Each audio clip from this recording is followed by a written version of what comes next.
So now we will discuss ischemic heart disease. Ischaemic heart disease में हम सबसे पहले करने लगे हैं एंजाइना। एंजाइना वो होता है, उसमें ना चेस्ट पेन होता है, ठीक है।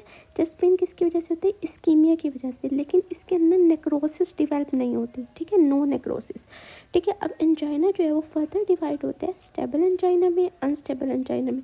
इसके अलावा हम एनस्टेमी और स्टेमी भी करेंगे, ठीक है। अब जो हमारे पास स्टेबल एंजाइना है, तो हम जब कोई एक्टिविटी करते हैं एक्सर्शन पे, तो हमें चेस्ट पेन जो है जो पेशेंट है उसको फील होगा, ठीक है। लेकिन इसके अंदर ट्रोपोनिन की एलिवेशन भी नहीं होगी, कोई इन्फेक्शन भी नहीं होगा, और यहाँ पे ईसीजी पे भी कोई चेंजेस नहीं होंगे। लेकिन जब अनस्टेबल एंजाइना की बात करेंगे, तो माइल्ड सी एक्सर्शन पे भी या रेस्ट पे भी उसको एंजाइना का पेन हो सकता है, ठीक है। इसके अंदर भी ट्रोपाई का लेवल एलिवेट नहीं होगा, ना ही इन्फेक्शन होगा, लेकिन यहाँ पे एसटी डिप्रेशन होगा और टी वेव इन्वर्जन होगी। अब एनस्टेमी और स्टेमी क्या है? एनस्टेमी जो है ना, यहाँ पे हमारे पास नेक्रोसिस हुई है, लेकिन सिर्फ सब एंडोकार्डियल हुई है, और जो स्टेमी है उसके अंदर पूरी लेयर्स के अंदर हो गई है, स्टार्ट से एंड तक, तो ट्रांसम्यूरल हुई है। अच्छा, इन दोनों के अंदर हमारे पास ट्रोपाई लेवल भी ज़्यादा है, तो हम इनको डिफ्रेंशिएट कैसे करेंगे? ईसीजी पे। ईसीजी में इसके अंदर एसटी डिप्रेशन मिलेगा, जबकि स्टेमी के अंदर हमारे पास एसटी एलिवेशन मिलेगी, ठीक है। अच्छा, उसके बाद जो हमारे पास आता है कि सडन कार्डिक डेथ का आता है, कि सडन कार्डिक डेथ जो है वो क्या होती है? अनएक्सपेक्टेड डेथ होती है 1 आवर के अंदर 1 आवर के अंदर जो है हमारे पास होगी, किसकी वजह से होगी? लीथल अरिथमियाज की वजह से। और अरिथमिया कौन सा होता है? वीफिब की वजह से हमारे पास जो 1 आवर के अंदर डेथ होती है अरिथमिया की वजह से, उसको सडन कार्डिक डेथ कहते हैं। अच्छा, क्रोनिक इस्कीमिक हार्ट डिजीज़ के अंदर क्या होता है? क्रोनिक इस्कीमिक हार्ट डिजीज़ जो काफ़ी अर्से से हो, ठीक है, सडन डेथ नहीं हो रही, सडन नहीं है, कोई भी क्रोनिक इस्कीमिक चेंजेस चल रहे हैं, उसके अंदर हमारे पास मायोकार्डियल हाइबरनेशन और मायोकार्डियल स्टनिंग। इसके अंदर भी हमारे पास एलवी डिसफंक्शन है सिस्टोलिक, ठीक है, लेकिन ये क्रोनिक इस्कीमिया की सेटिंग में है, ठीक है। इसको हम कहेंगे मायोकार्डियल हाइबरनेशन। और मायोकार्डियल स्टनिंग जो है, इसमें भी एलवी सिस्टोलिक डिसफंक्शन है, लेकिन हमारे पास एक्यूट फेज में, एक्यूट इस्कीमिया के फ़ौरन बाद। इस तरह इसको आप याद कर सकते हैं कि हम कहते हैं ना स्टन हो जाना, ठीक है, स्टन हो गए हम, तो फिर वो कैसे? एक्यूट फेज़ के अंदर, ठीक है, एक्यूट फेज़ के अंदर हमारे पास क्या हो गया? मायोकार्डियल स्टनिंग हो गया। लेकिन हमारे पास अगर क्रोनिक देखेंगे तो मायोकार्डियल हाइबरनेशन हो रही है, ठीक है, तो उसके अंदर हमारे पास क्या होगी? मायोकार्डियल हाइबरनेशन हो जाएगी। अब हमारे पास जो है उसके अंदर हमने ये स्टेमी और एनस्टेमी और स्टेमी का फिर से डिफरेंस बताया हुआ है। ऊपर हमने यहाँ किया था सब एंडोकार्डियल है, लेकिन स्टेमी ट्रांसम्यूरल है। यहाँ पे सब एंडोकार्डियल इनर 1/3 है, यहाँ फुल थिकनेस इन्वॉल्व हो रही है, यहाँ एसटी डिप्रेशन है और यहाँ एसटी एलिवेशन है। तो हमने ये डिफरेंस ऊपर भी किए थे, यहाँ पे भी हमारे रिवाइज हो गए हैं, ठीक है। अच्छा, उसके बाद हमारे पास वो कहते हैं कि ना, अब हमारे पास जो मायोकार्डियल इन्फेक्शन है वो किस लिए हो रहा है?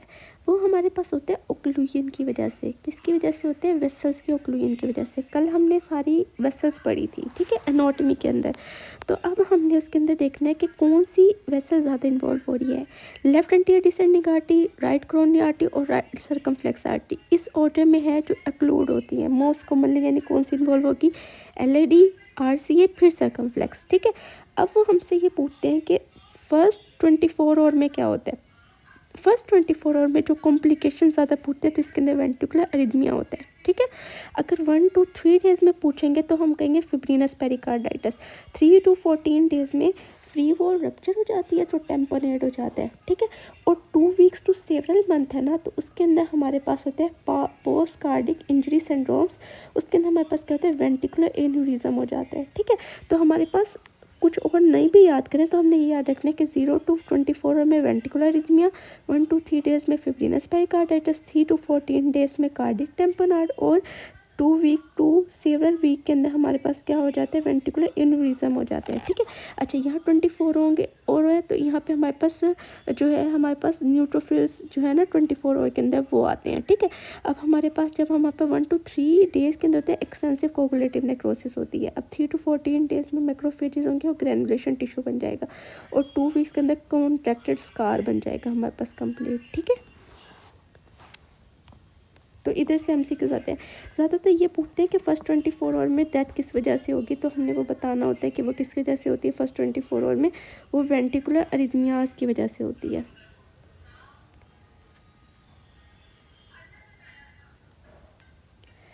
अच्छा, अब हमारे पास जो नेक्स्ट आ जाता है, अब हमने कैसे डायग्नोज कैसे करना है, ठीक है। अब डायग्नोज में सबसे पहले हम जो फर्स्ट कराते हैं वो हम ईसीजी कराएंगे। ईसीजी कराने के बाद हम उसके मार्कर्स कराते हैं। अब मार्कर्स में कौन से कराते हैं, मार्कर में वो कहते हैं सबसे पहले कौन सा रेज होगा, फर्स्ट जो रेज होता है वो हमारे पास होता है मायोग्लोबिन, ठीक है। दूसरा जो होता है ना वो हमारे पास कौन सा रेज्ड होता है, दूसरा हमारे पास रेज्ड होता है कि हमारे पास एनस्टेमी, जो हमारे पास 6 to 12 और में हमारे पास जो इंक्रीज़ होता है वो हमारे पास CKMB होता है, ठीक है। और जो हमारे पास 4 और में, लेकिन हमने जो कराना होता है ना वो हमने देखना होता है कि हम फर्स्ट 4 और के अंदर ही हो गया। अब 4th और के बाद कौन सा होता है वो हम ट्रोपाई कराते हैं, ठीक है। और ट्रोपाई ही मेन स्पेसिफिक है, ठीक है। मेन स्पेसिफिक जो है वो ट्रोपाई है। सबसे पहले ईसीजी करा लेंगे, उसके बाद हमारे पास मायोग्लोबिन होते हैं फर्स्ट और के अंदर, फिर उसके बाद हमारे पास 6 to 12 और के अंदर हमारे पास वैसे जो पीक हो जाता है, वैसे सेकंड जो रेज होते हैं वो CKMB होते हैं और ये 6 to 24 में रेज हो जाता है। अच्छा, अब एक और हमारे पास इसके अंदर से MCQ हो जाता है कि वो कौन सा है जो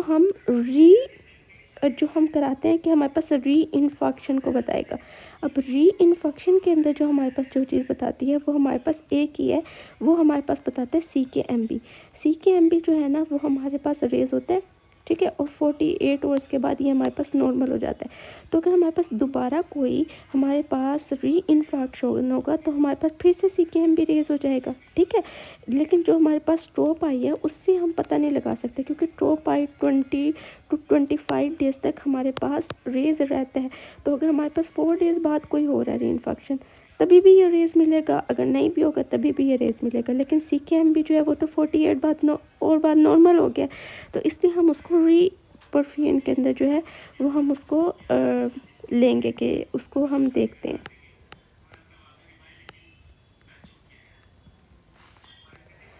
अच्छा, अब ना हमने एक और चीज़ याद रखनी है, वो ये कि हमारे पास कौन सी वेसल्स हमारे पास, अगर हमारे पास हो गए इन्फेक्शन को लोकलाइज करने के लिए, अगर हमारे पास V1 और V2 का है तो ये एंटीरोसेप्टल है, अगर V3 और V4 का है तो एंटीरो एपिकल है, V5 और V6 का है तो हमारे पास एंटीरो लेटरल है, V1 और लीड 1 और AVL है तो लेटरल है, 2-3 AVF इन्फीरियर है, और V7 to V9 जो है ना ये हमारे पास ST अगर डिप्रेशन होगा ये हमारे पास पोस्टीरियर है।